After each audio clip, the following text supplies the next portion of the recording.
Hey, Mom, my friend said going to the Harvard University is their dream in the future.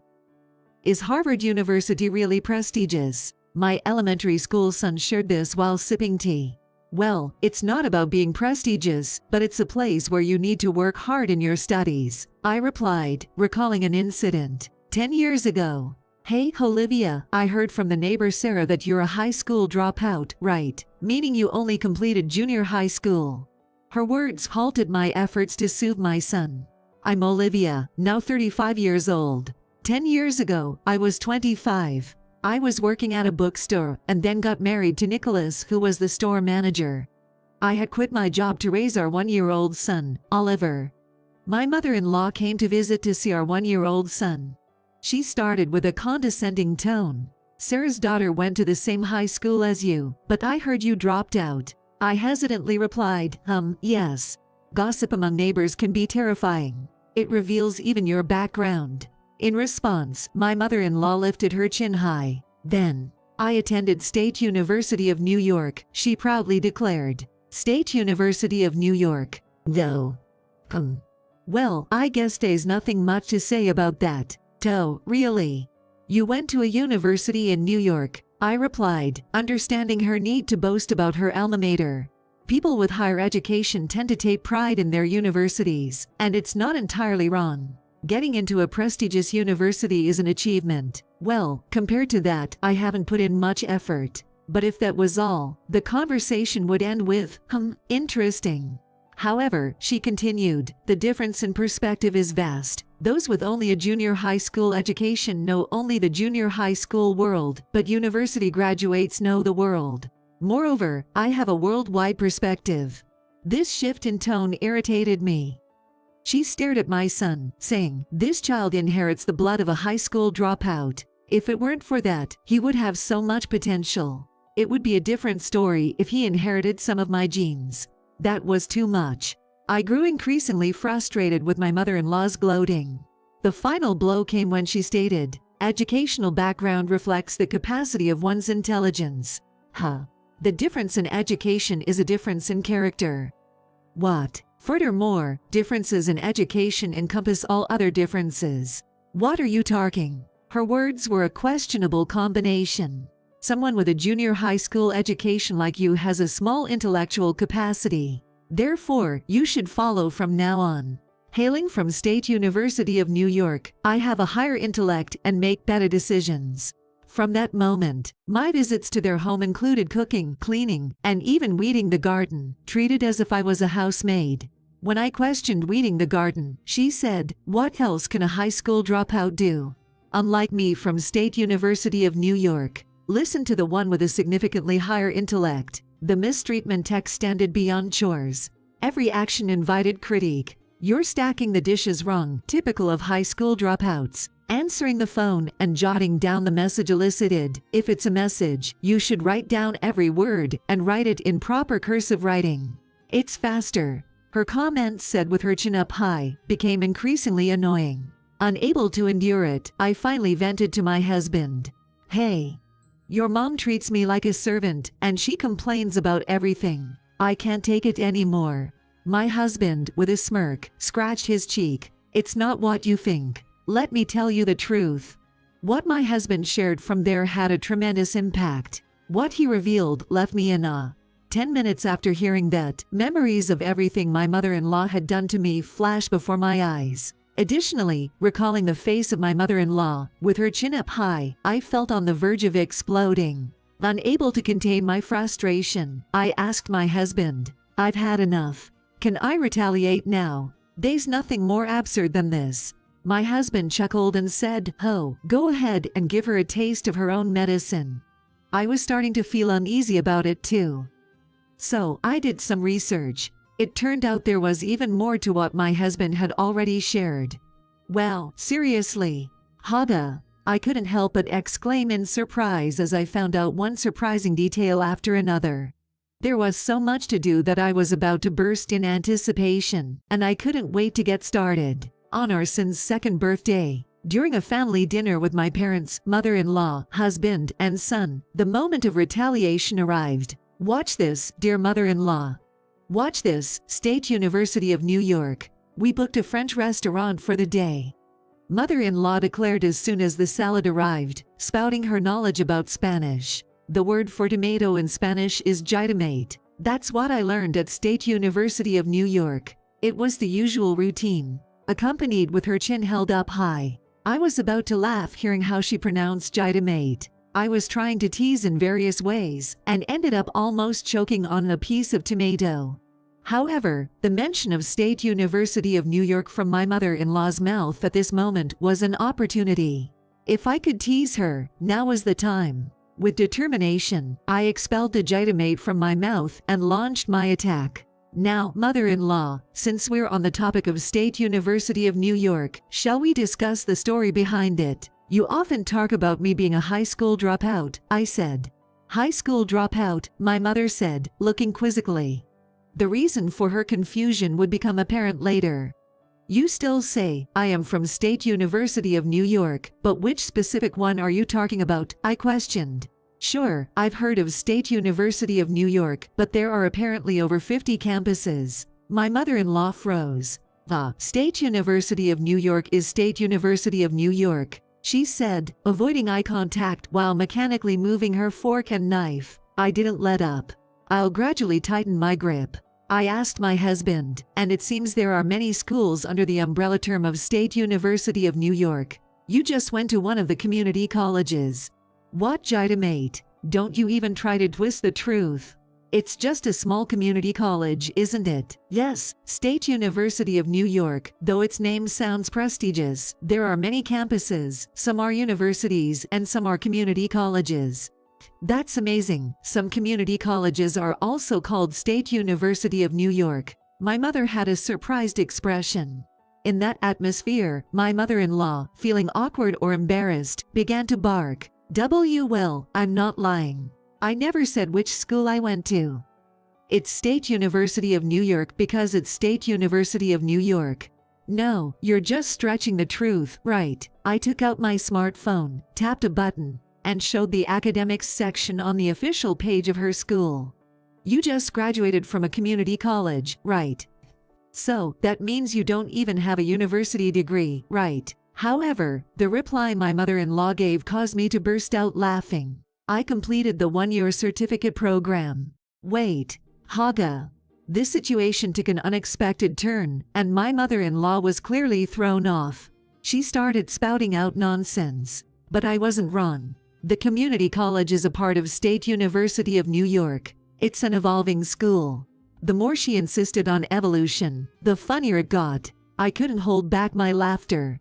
Evolution. Hava, is evolution like Pokemon? And, if a community college evolves into a university, can we call it a university graduate? Well, I was also greatly surprised that I had assumed it was a prestigious university. My mother-in-law's face turned bright red. She continued to spout nonsense. But, even if I went to a community college, either way I'm still better than you. Undoubtedly. I struggled to comprehend what competition she was referring to. Finally, I managed to swallow my laughter and retorted. Being a high school dropout, you must be at the bottom, but there's no evolution for you. After all, that's what Sarah said. This Sarah, sticking her nose in someone else's business. I don't know whose mom you are, saying your daughter and I went to the same high school, but I resent you. Yet, however, somehow you just evolve. I couldn't help but added. My mother-in-law responded. It's true that I dropped out of high school. In reality, I entered that school through a sports scholarship for volleyball. It was a private school, and I was a scholarship student, so I didn't have to pay tuition. But after entering, I injured my knee during practice. So, I dropped out of the school, since I couldn't afford tuition and such. Regardless of the reason, dropping out is dropping out. It's still like being only a junior high school graduate. There's no escaping the fact of your being incompetent. Well, you see, it was tough finding a job as a high school dropout. That's why I decided to take the challenge to go back to high school and enter university. Yes, I did drop out of high school. But afterward, I worked part-time, studied, and took 3 years to get into the university. I succeeded in the end. So, after finishing high school, guess which school I ended up attending? I don't know. I smiled and said, Trinity College. Upon hearing that, my mother-in-law visibly sighed in relief. She took a breath. And then, my mother-in-law began her counterattack. Well, it's not the same. How is it different from my college? Well, to begin with, my school isn't a community college. I wanted to point that out, but it's a similar name, and she mistakenly still felt overconfident, not in the bit losing the argument. With a newfound confidence, my mother-in-law started cutting into the steak. Her face conveyed determination not to lose. Cutting a substantial piece of meat, she brought it to her mouth. I smiled back, watching her, and returned the gesture. Well, both of our schools have college in the name, especially since my college is also part of a university. My mother-in-law hastily swallowed her meat in response to my counterattack. What are you trying to say? Even after all this, you still don't get it. Well, let me enlighten you. The actual name of my school is, after a brief pause, Duke University. Asterisk clatter, asterisk, my mother-in-law caught off guard, missed the cut of meat, and it flew off the plate, landing on the floor. Duke University. With the steak still on the floor, my mother-in-law echoed back, trying to understand what just happened. Well, it's understandable she'd want to confirm. That's right, Duke University, which is consistently part of the 10 top universities in US. Well, people often say that rankings are biased though. I didn't really do anything special, just put in the amount effort expected and got in. I never felt the need to boast like, I attended Duke University, but it's surprising how some people evolve their school names to brag, like State University of New York. A waiter came to clean up the steak that had fallen. My mother-in-law, with a slightly disappointed expression, seemed upset about dropping an expensive steak. Ignoring her, I continued. I mean, claiming someone with a junior high school education has a small intellectual capacity. I have a higher intellect and make better decisions, assuming I'm just a high school dropout, and then creating this misrepresentation with State University of New York, using it to assert dominance over me, even making me weed your garden. It's all so absurd and amusing now, really. Weeding the garden. This time, it was my mother who raised her voice. What's going on? Are you telling me that you disregarded my child's efforts, labeled them a high school dropout, adorned your own university, lied, suppressed my child, looked down on her, and treated her like a servant? Come on, explain this to me. Stop playing around. But my mother-in-law, trying to drown out her angry voice, continued, but it's strange, isn't it? She was still struggling and lashing out at me.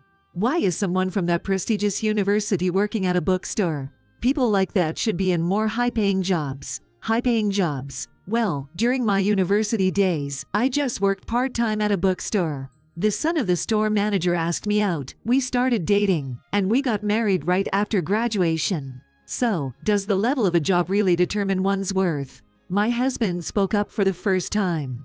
Well, you see, it can't be helped. I fell for her and fell in love. If she had graduated and started working, she might have moved elsewhere. With that in consideration, I couldn't stand still, so when she graduated, I proposed, asking her to marry me instead of job hunting. I told her she didn't need to look for a job. He scratched his head. In response to his statement, I added, well, as you know, I didn't find a high-paying job because of my husband's proposal. I worked at a bookstore, as you are well aware. But prejudice is frightening. In the end, it all boils down to that. High academic achievements lead to high social status. So, I want to join the ranks of the highly educated and live an upper-class life, taking pride in my elevated position. That's probably the essence of my mother-in-law's idea of social hierarchy. It's just too simplistic, almost a stereotypical image of an elitist painted in her mind. Well, intelligence is the measure of one's status, right? It's evident that I have a higher status. I've been labeled a high school dropout repeatedly, but let me say this one thing. I stared at my mother-in-law, who had not only dropped the meat but seemed incapable of doing anything. Choosing to go to a meager community college even if I was offered admission was never an option, I declared. Perhaps my mother-in-law was utterly speechless by now. She didn't retort, just hung her head low. Slowly, I built up to the climax. I leaned in, peering into her lowered face, to deliver the final blow. Well, it might be an unnecessary comment, but let me say this as my final words, okay? This is advice from me, a university graduate. In Mexico, tomatoes are called jitomate, but that's only a regional difference. In standard Spanish, it's still called tomate. Got it, dear mother from State University of New York. Also, since you have such little knowledge of Spanish, please re-educate yourself from the basics. After delivering this parting shot, my mother continued, for using my daughter as your pawn, from now on, I'll use you as a pawn for my daughter. My mother was overjoyed and teary-eyed when I passed the entrance exams and got into university. She had apologized profusely for not being able to afford the tuition fees at the private school, and it seemed that she was genuinely happy when her own child was able to go to university. She couldn't tolerate the fact that her pride had been tarnished. I gently patted my excited mother on the back. Thank you, Mom, but really, it's okay now. As for what happened next, I simply echoed back her own words at her. Someone with a low intellectual capacity like yours should listen to someone with a higher intellect. I make better decisions. When she visits, I will make her do the dishes and weed the garden. She could just refrain from coming over, but she seems to really want to see her grandchild. Last time, I even made her clean the dog's litter box. Even cleaning the dog's litter box, she said. So, I retorted with the three combo that have been said to me once. Educational background reflects the capacity of one's intelligence. The difference in education is a difference in character. Furthermore, differences in education encompass all other differences. At first, she seemed frustrated, but after a few times, she became quiet. While this was going on, she stopped mentioning State University of New York. That happened 10 years ago. To be honest, I had been so blatant in my treatment of my mother-in-law because it was too much to bear. I don't believe in ranking educational backgrounds as superior or inferior. My university may be below Harvard University or Stanford University, and even if I were to attend the Harvard University, there would still be lots of people more intelligent than me. This cycle would continue endlessly in the realm of employment. Using only standardized test scores to measure worth is not entirely fair. One thing I can say is that using educational background to evaluate someone is wrong, and there is a risk of being utterly crushed if the other person surpasses yours. I believe it's important for people to look up with humility, aim high, and live without looking down on others.